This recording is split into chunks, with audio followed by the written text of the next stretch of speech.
I actually feel it's worked to our advantage over the years. And like I was saying to someone else, there could not truly have been a better time to be a young woman of color. Hello and welcome. I'm Shashank Mehta, founder at The Whole Truth Foods. As the founder of a young startup, I've seen firsthand the immense challenges that come with starting and scaling a company. No founder can be fully prepared for what entrepreneurship looks like. But we can definitely learn from the giants who've come before us. Stalwart founders who've built great companies and who've perhaps faced those very same challenges and overcome them. On this podcast, I speak to them, founder to founder, and try and unearth the whole truth of starting up. Let's begin. Hey folks, welcome, and let's welcome Priyanka, who's on the show today. Priyanka is an all-round businesswoman. She's the co-founder and chief partner at the law firm Anand Anand Khimani, where she represents everyone in Bollywood from Sonu Nigam to Anurag Kashyap. She's also the chairperson of the India chapter of Women in Music. She's also a former model and a screenwriter. And somehow between all of this, she's also finds the time to be super duper fit. It's a privilege to have you today with us, Priyanka. Thank you so much for making the time. Thank you so much for having me here. Awesome. Priyanka, I want to dive right in and ask a question that's been burning in my head ever since I heard about you having started up a law firm. I want you to give us a peek into how does that world of starting up in law look like as compared to this, VC funded unicorn crazy world. I am so glad that somebody's finally asking me about it as if it was yet another startup or another business, because for years in my head it's run like a business, right? And I often say that why is a law firm partner not looked at as an entrepreneur, because that's really what you're doing.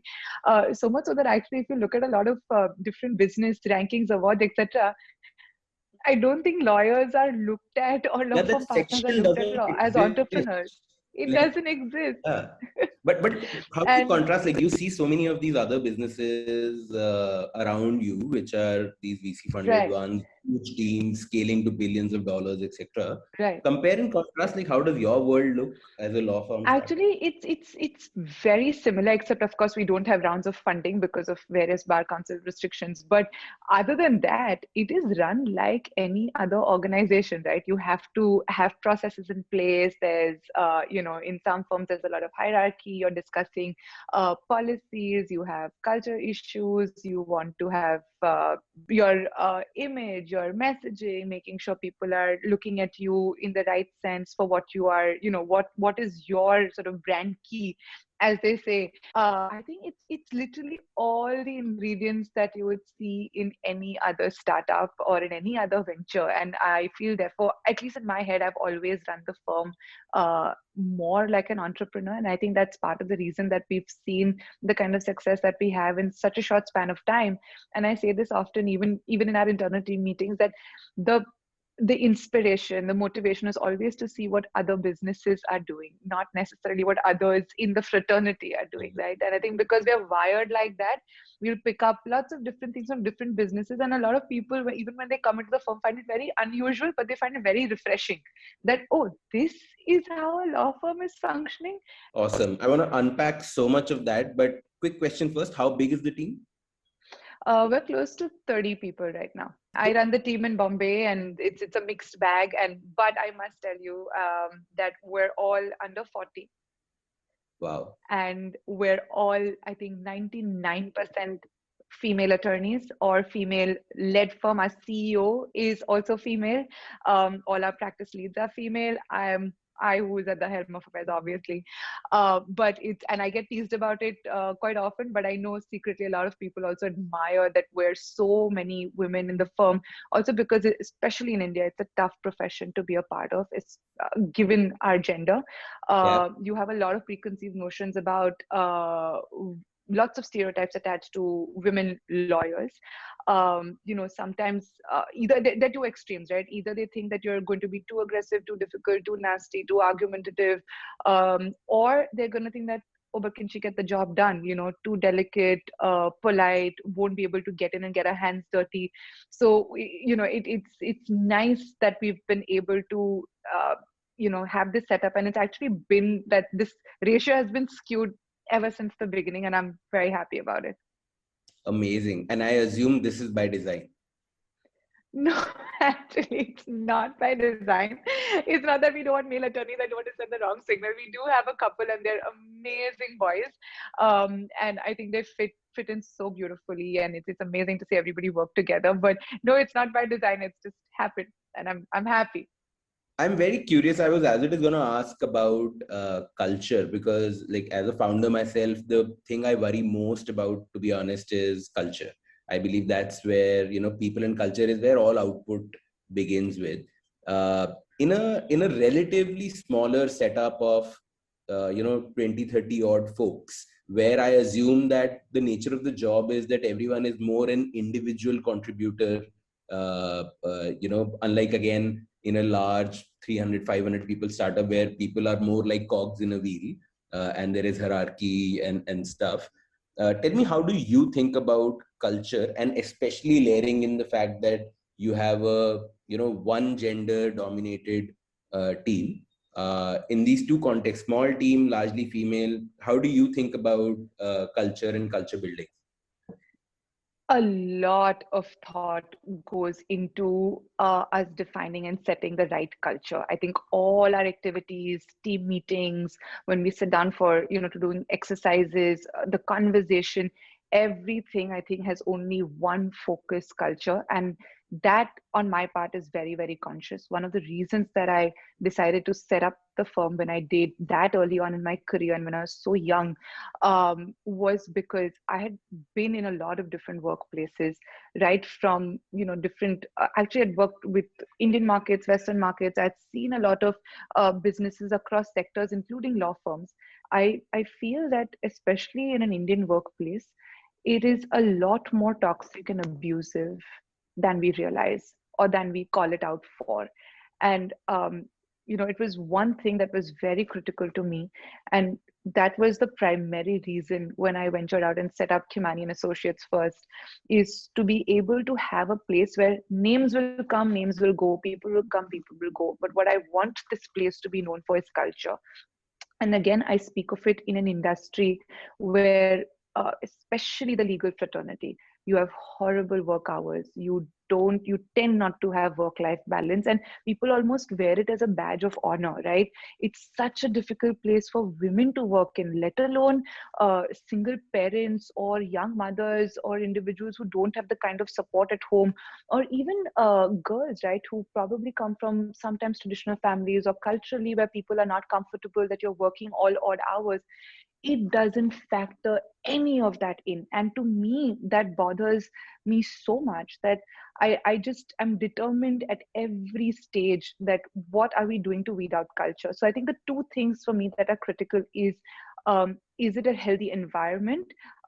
Culturally, are we being inclusive? Are we being respectful? Are we being mindful of different aspects just beyond work? Two, I'm not a big fan of hierarchy, and I feel that that's one thing that works for us, especially as a small organization. I feel the lesser layers you have in one hand talking to the other, the better it is.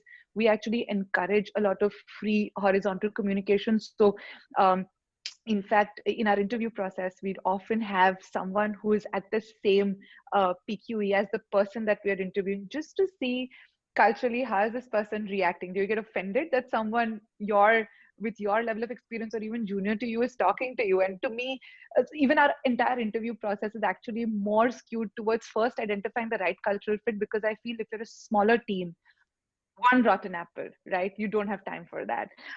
And the other thing that we're very conscious about is any form of toxicity, right? If you have a problem, don't talk to somebody else and vent about it and moan about it. Sure, you'll do that, but we encourage people to communicate. And I feel, again, it's maybe an Indian workplace thing, or it's also, I feel, a gender related thing at some level, where women find it more difficult to have difficult conversations in a workplace. So you're encouraged that say something out. There's an art to doing it. I'll conduct these meetings where, I'm sort of sharing all sorts of tips, hacks that have helped me over a period of time. But I think in a smaller team, culture and weeding out toxicity and not having too much hierarchy are the three things that have helped me tremendously.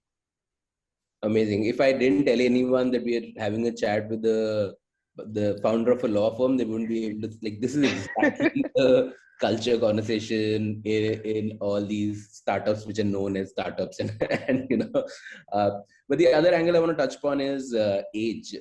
You said you as it is are so young, and you started off so young with your own firm. Your team is so young.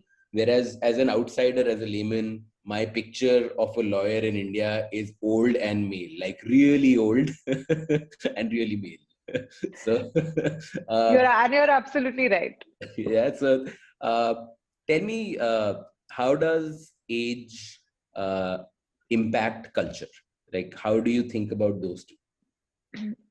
Personally, it used to be a big barrier for me when I started out, especially when I moved, when you were still part of a different setup or a bigger firm or you have names supporting you, it was different. But when I started on my own, every single time, right, no matter what the work profile was or the matter was, the question I would get asked is, aren't you too young to be doing this?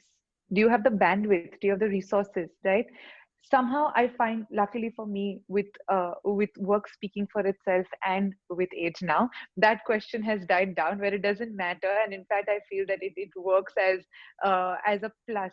And now, coming to the second part, that how does it affect us as an organization, I actually feel, given that what we're doing, it's one of our biggest strengths that we're such a young dynamic team, especially given how much technology has penetrated all aspects of our life, right, of our lives, including what we do as lawyers, right, as advisors. You are working with such diverse tech companies, platforms, or even in traditional sectors, right, like entertainment, or take banking, take finance, take insurance, take literally anything, and you have some element of technology.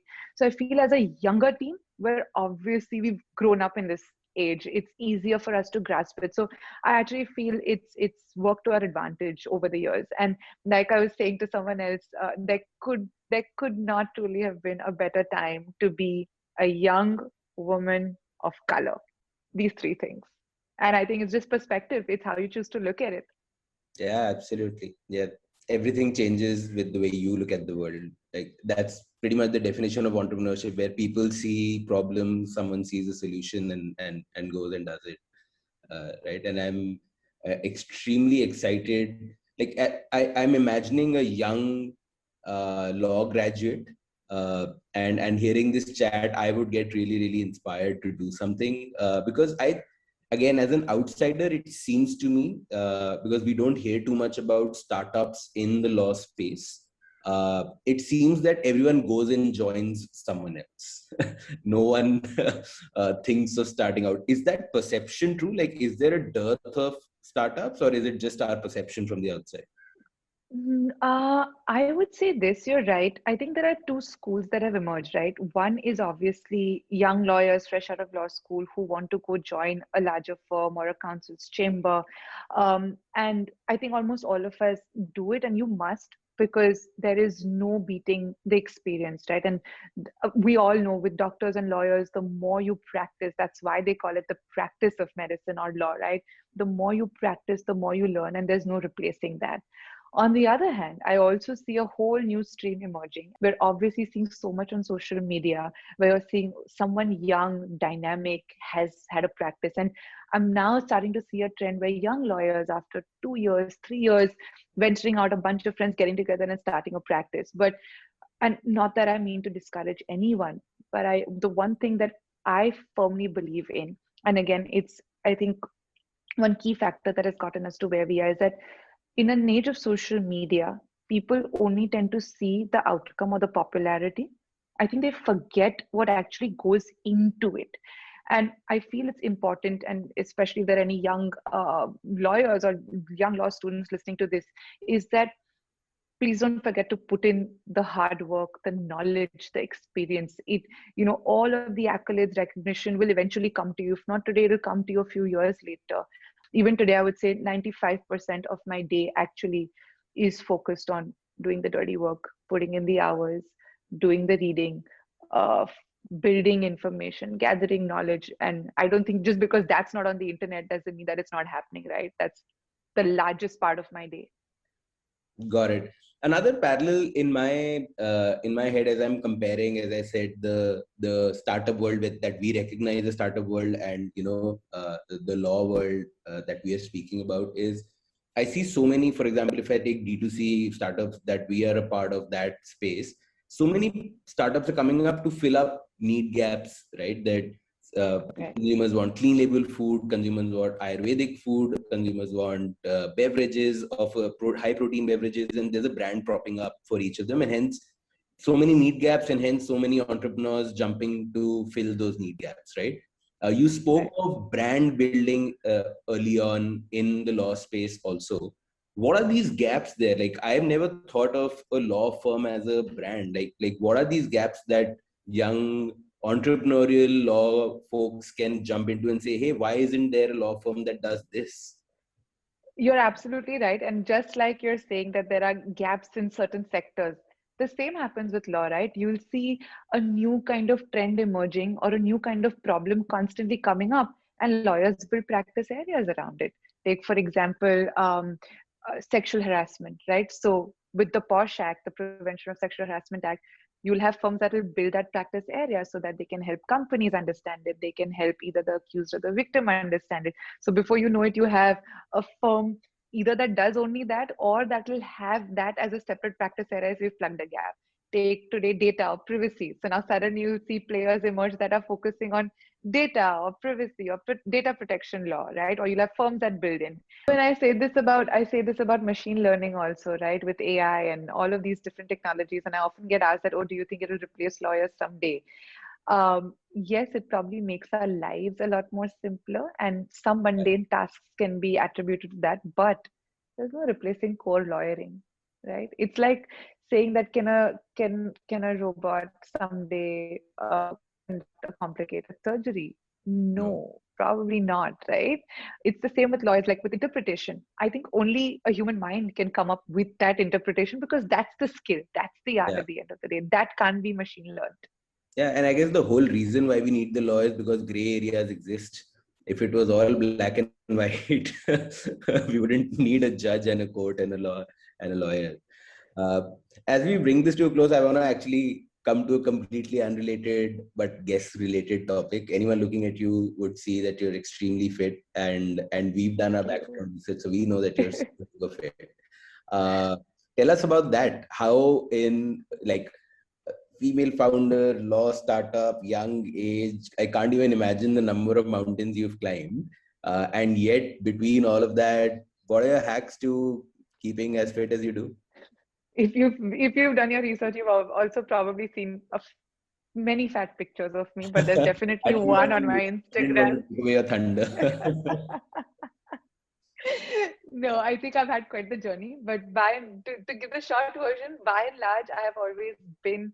I grew up as a big girl. I was tall, so not necessarily obese, but just looked big.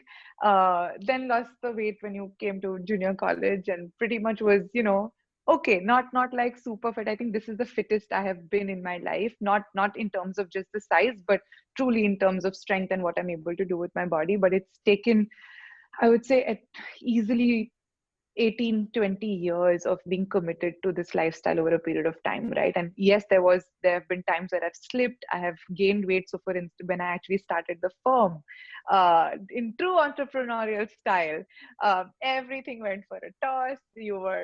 Yeah, all the rules you set for yourself went out the window, and I've done that, right? Been on that side where you're eating lunch at 5 in the evening, or just eating one big meal sometime at midnight, sleeping all odd hours, no time to exercise because hey, I've got this startup to run. So I've been there, but again, it takes, slowly getting back on and building small. I say this to a lot of people who talk to me about fitness, that it's a question of building small rituals into your everyday life. Nothing happens overnight. You didn't put on the weight overnight. You're not losing it overnight. You're not changing it overnight. don't build a schedule that's, impossible to stick to. There's iron will, which will run out in a few days, weeks, months. Kabhi na kabhi to wo hoga, right? So build chota chota rituals that you can stick to, that are easy, that you can accommodate. I have a whole bunch of hacks. I Tell don't us, even tell us know. the top ones. No, I'm very curious to know your top ones, please. Okay, I'll tell you. I think my hacks routines keep changing based on where I am. I do have a stressful, what most people might think is stressful, because I travel a lot. Pre-pandemic, of course, there's a lot of travel. You're practically living out of a suitcase. So I go to different cities within the country, or sometimes even to different countries. So it depends on where I am. But I think small things that don't change is. One is I tend to buy my own groceries. It's number one, it's also downtime for me, so I love it. It's a pastime. It's my time. I disconnect from everything. I try not to multitask. I'm not the one doing a call and grocery shopping. I feel groceries need my undivided attention. So I get my own groceries, including going to the local sabzi wala, finding out, maybe haggling a bit to get a good price. But I think that's just more satisfaction being an Indian, that I got like that ₹2 ka discount. But no, I do buy my own groceries, and there's a variety of reasons for that. I think it just subconsciously triggers your mind into what you're eventually going to put into your body. When I'm buying things, even if it's a new product, I take the effort to read what's into it, right? And which is why I like you guys, because it's clean, simple, I understand. When I see all of those something amine and some alcohol, whatever, I do not understand it. I switch off, and I said, if I can't understand what I'm reading, my body can't understand what when it's eating it. So I don't need it in my system. That's part of the reason why I do my own groceries. The other thing, I pack my own meals. I pack my dabbas. I have multiple dabbas, but I do it again. Is just triggering a signal in your mind. You know what you're going to eat. You are anticipating what you're going to eat for lunch. So it means that my mind doesn't have to think of other alternatives or then make that decision about what am I going to eat now. So I pack my own dabbas. It's a nice morning ritual. Just in the same way, I make my own breakfast. Now, someone who's listening to this is probably wondering, how does she have the time? I don't. It takes a lot of planning, and planning is the only way to make this happen. Very often on a weekend, on a Saturday or a Sunday, I quickly know what I'm going to roughly eat during the week, by and large. And for breakfast, I actually try and sometimes make it the night before. There are lots of recipes, easy hacks. So mostly, usually the day before, I know what my meals are going. My three main meals are going to be the next day, simply because it saves you the time. The other thing is, when you're not making a decision, when you're hungry, you make better food decisions.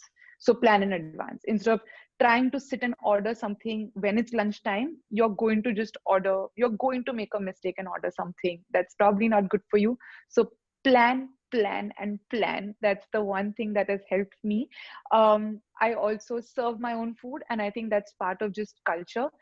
We do the same thing in office. Everyone's encouraged that you don't have this whole culture of somebody bringing you your tea, coffee, picking up your mug, picking up your plate, cleaning it. No, I think it's just how I've been taught, and how the culture that we've set up within the firm. Again, it's part of, I know what's going into my body.